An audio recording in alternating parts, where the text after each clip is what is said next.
Halo teman-teman semua, balik lagi sama aku Agus Arta. Dan di video kali ini aku mau bahas soal dalam rangka persiapan PPPK pada formasi operator layanan operasional. Oke, tanpa berbasa-basi lagi, kita langsung aja di sini masuk ke latihan soalnya. Soal yang pertama, pendidikan minimal pengelola layanan operasional berdasarkan Kemenpan RB nomor 11 tahun 2024 tentang nomenklatur jabatan pelaksana aparatur sipil negara di lingkungan instansi pemerintahan adalah A. D3 bidang yang relevan dengan tugas, B. S1, C. S1 atau D4, D. SLTA atau sederajat, E. SD atau SLTP. Nah, untuk tahu jawabannya ini ya kita harus mengacu ya pada Permenpan RB nomor 11 tahun 2024. Dan jawaban yang paling tepat adalah opsi yang A ya teman-teman. Kalau kalian baca peraturan Kemenpan RB ini, pasti kalian tahu untuk syarat pendidikannya itu apa. Oke? Kita next ke soal yang berikutnya. Manakah dari berikut ini yang termasuk dalam elemen utama dari IT Service Management? A. Manajemen keuangan, B. Manajemen insiden, C. Manajemen proyek, D. Manajemen pengiriman, E. Manajemen SDM. Nah, untuk tahu jawabannya ini kan kita juga harus tahu ya teman-teman elemen utama IT Service Management itu apa. Nah, di sini aku bakal kasih tahu ya ada beberapa elemennya sebenarnya teman-teman, yaitu pengelolaan dan pelacakan insiden, lalu ada prioritas insiden, pengelolaan masalah, ada juga pengelolaan perubahan dan rilis, pengelolaan tingkat layanan, pengelolaan permintaan, fokus pada pelanggan dan kebutuhan bisnis, lalu ada juga nih koordinasi tim dan komunikasi. Nah, kalau kita lihat ya dari opsi yang ada, yang paling tepat dengan poin-poin yang tadi aku kasih ya, itu adalah opsi yang B ya teman-teman, manajemen insiden. Oke, kita next ke soal yang berikutnya. Operator layanan operasional merupakan ASN atau aparatur sipil negara yang diatur dalam. Nah, jadi kata kuncinya ya kita cari aja nih, Undang-Undang ASN itu nomor berapa? Kayak gitu kan. A. UU 5 tahun 2023, B. nomor 5 tahun 2013, C. nomor 5 tahun 2024, D. nomor 5 tahun 2014, E. nomor 5 tahun 2015. Ya, ini peraturan. Kalian harus tahu ya, teman-teman, yang mengatur ASN itu adalah opsi yang D ya. Nomor 5 tahun 2014. Nah, kalau opsi yang A itu nggak ada ya, teman-teman. Lalu opsi yang B, Undang-Undang nomor 5 tahun 2013 itu mengatur tentang pembentukan Kabupaten Banggai Laut di Provinsi Sulawesi Tengah. Nah, kalau opsi yang C, Undang-Undang nomor 5 tahun 2024 itu tentang Kota Banda Aceh ya di Provinsi Aceh. Lalu opsi yang E nomor 5 tahun 2015 itu tentang pengesahan perjanjian ekstradisi antara Republik Indonesia dan Republik Sosialis Vietnam. Oke. Nah, udah jelas juga. Kita next ke soal yang berikutnya. Dalam administrasi perkantoran, peran operator layanan operasional sangat penting dalam mengelola dokumen digital. Apa langkah pertama yang harus dilakukan operator saat menerima dokumen yang akan diarsipkan secara digital? Oke. A. Mengonversi dokumen ke format digital yang sesuai. B. Mengklasifikasikan dokumen berdasarkan urgensi. C. Memeriksa keaslian dokumen sebelum pengarsipan. D. Menyimpan dokumen dalam folder yang diatur berdasarkan tanggal. E. Menyusun dokumen secara alfabet. Nah, yang ditanya ya teman-teman kan langkah awal ya sebelum kita mengarsipkan secara digital. Dan jawaban yang paling tepat adalah A. Ya, kita harus merubah dulu nih dokumen itu ke format digital. Nah, itu ya langkah pertama. Nah, kalau kita udah konversi ya semua dokumen itu ke digital, nah barulah kita nih bisa lanjut gitu ya ke step berikutnya. Misalkan melakukan klasifikasi kayak gitu atau memeriksa keaslian sebelum diarsipkan gitu kan ataupun disusun gitu sesuai tanggal maupun nama filenya kayak gitu.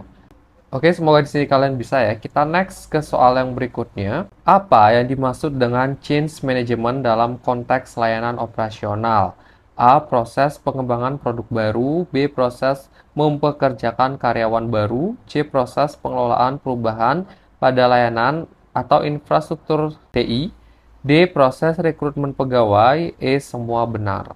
Nah, ini juga kita harus tahu ya teman-teman, arti dari change management ya dalam konteks layanan operasional. Dan jawaban yang paling tepat adalah opsi yang C. Ya, teman-teman, proses pengelolaan perubahan pada layanan atau infrastruktur TI. Kayak gitu. Oke, kita next ke soal yang berikutnya. Dalam konteks layanan publik, istilah SLA atau Service Level Agreement merujuk pada A. Penilaian atas prestasi kerja, kepemimpinan, kerjasama. B. Kepemimpinan, kerjasama, kreativitas, dan pertimbangan dari tim penilai kinerja PNS pada instansi pemerintah. C. Kompetensi, kualifikasi, dan persyaratan yang dibutuhkan oleh jabatan. D. Perjanjian antara pelanggan dan penyedia layanan tentang standar pelayanan yang diharapkan. E. Kualifikasi, persyaratan yang dibutuhkan oleh jabatan, dan penilaian atas prestasi kerja. Jadi kan kita ini harus tahu ya teman-teman tentang SLA atau Service Level Agreement. Kalau pada sektor pelayanan publik ya, itu tuh merujuk pada kontrak atau perjanjian formal antara penyedia layanan gitu dan pengguna layanan. Nah, misalkan penyedianya itu instansi pemerintah, lalu penggunanya misalkan masyarakat gitu ya, yang mendokumentasikan jenis layanan yang akan disediakan serta standar kualitas layanan yang harus dipenuhi oleh penyedia layanan tersebut. Sehingga jawaban yang paling tepat ya dengan arti dari service level agreement itu adalah opsi yang D ya teman-teman. Perjanjian antara pelanggan dan penyedia tentang standar pelayanan yang diharapkan. Oke, kita next ya ke soal yang berikutnya. Manakah dari berikut ini yang termasuk dalam metrik kinerja yang biasa digunakan untuk mengukur keberhasilan layanan operasional? A. Customer satisfaction. B. Customer rejection. C. Cost reduction. D. Cost average. E. Market share. Nah, di sini sebelum aku masuk ke pembahasannya, aku bakal kasih tahu jawaban yang paling tepat ya adalah opsi yang A. Customer satisfaction itu kepuasan pelanggan gitu teman-teman ya. Yang tingkat perasaan atau evaluasi pelanggan setelah membandingkan antara kinerja produk atau layanan yang diterima dengan harapan yang dimilikinya gitu. Jadi kayak sesuai harapan. Makanya pelanggan itu tuh jadi puas kayak gitu. Nah, kalau opsi yang B, customer rejection itu penolakan yang diberikan oleh calon pelanggan atau konsumen terhadap produk atau layanan yang ditawarkan oleh suatu perusahaan. Gitu. Nah, opsi yang C, cost reduction adalah strategi atau proses yang dilakukan oleh perusahaan untuk mengurangi pengeluaran atau biaya operasional dengan tujuan meningkatkan atau mempertahankan profitabilitas. Kayak gitu. Nah, kalau opsi yang D, cost average itu dalam bahasa Indonesianya kan biaya rata-rata gitu ya. Nah, biaya rata-rata ini adalah biaya total produksi yang dibagi dengan jumlah produk yang diproduksi gitu ya. Nah, opsi yang E, kalau market share atau pangsa pasar itu adalah persentase dari total penjualan atau pendapatan suatu perusahaan dibandingkan dengan total penjualan atau pendapatan seluruh perusahaan dalam suatu industri atau pasar tertentu selama periode waktu tertentu gitu teman-teman. Oke, semoga kalian bisa. Kita next ke soal yang berikutnya. Dalam pengelolaan layanan publik, hal apa yang paling penting bagi seorang penata layanan operasional? A. Menerapkan sistem yang rumit agar layanan lebih eksklusif. Nah, ini sebenarnya udah enggak ya teman-teman menurut aku, karena ya kalau sistemnya rumit kan pasti sangat susah diakses gitu oleh pengguna. B. Menetapkan standar yang tinggi tanpa mempertimbangkan kondisi lapangan. Ini juga udah nggak mungkin ya. C. Memastikan layanan publik mudah diakses oleh masyarakat. Oke, ini kita bisa ya, kita simpan. D. Menyediakan layanan hanya untuk kalangan tertentu. Nah, ini juga menurut aku kurang tepat jawabannya. E. Semua jawaban benar. Nah, ini udah pasti salah juga ya, karena ada beberapa opsi yang tadi udah jelas bukan banget gitu kan. Sehingga jawaban yang paling tepat di sini yang C ya, teman-teman, memastikan layanan publik mudah diakses oleh masyarakat.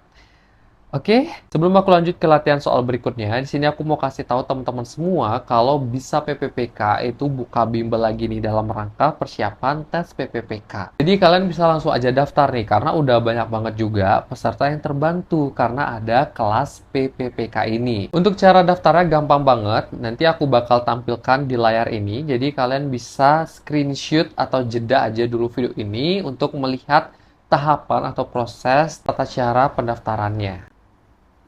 Oke, sudah ya. Kita next ke soal yang berikutnya. Perilaku profesional seorang operator layanan operasional meliputi A. Sikap agresif. Ini menurut aku juga udah bukan banget ya. B. Sikap provokatif dan responsif. Nah, ini udah enggak juga ya. Yang provokatifnya menurut aku enggak. C. Sikap proaktif dan responsif. Nah, ini bisa ya kita simpan dulu. D. Sikap acuh tak acuh. Ini udah jelas bukan. E. Sikap toleransi dan provokatif. Nah, ini juga udah salah ya, karena ada sikap provokatif. Nah, itu kan nggak mungkin ya. Sehingga jawabannya udah jelas banget, opsi yang C. Oke, kita next ke soal yang berikutnya. Operator layanan operasional merupakan salah satu jabatan pelaksana aparatur sipil negara yang diatur dalam Kemenpan RB nomor A. Kemenpan RB nomor 10 tahun 2024, B nomor 10 tahun 2023, C nomor 11 tahun 2023, D 11 tahun 2024, E 12 tahun 2024. Nah, ini kalian harus tahu juga peraturannya. Jadi di sini aku langsung aja bahas, kasih tahu jawaban yang paling tepat. Itu adalah opsi yang D, ya. Nah, kalau kita lihat ya, pembahasannya opsi yang A, B, C, E itu apa sih gitu ya. Kalau opsi A, Permenpan RB nomor 10 tahun 2024 itu mengatur tentang pencabutan Peraturan Menteri Pendayagunaan Aparatur Negara dan Reformasi Birokrasi Nomor 12 Tahun 2012 tentang Kode Etik Aparat Pengawasan Intern Kementerian Pendayagunaan Aparatur Negara dan Reformasi Birokrasi. Nah, kalau opsi yang B, Permenpan RB nomor 10 tahun 2023 itu mengatur tentang jabatan fungsional analis kerjasama. Nah, kalau opsi yang C ya, Permen Pan RB nomor 11 tahun 2023 itu mengatur tentang jabatan fungsional di bidang keuangan negara. Nah, kalau opsi yang E ya, Permen Pan RB nomor 12 tahun 2024 itu tentang jabatan fungsional analis legislatif. Oke, udah jelas semua ya teman-teman untuk peraturan ini dan aku mau kasih kalian satu soal tambahan. Coba kalian jawab kira-kira opsi mana dengan jawaban yang paling tepat. Jawaban kalian bisa taruh aja di kolom komentar ya. Terima kasih dan sampai ketemu di video berikutnya.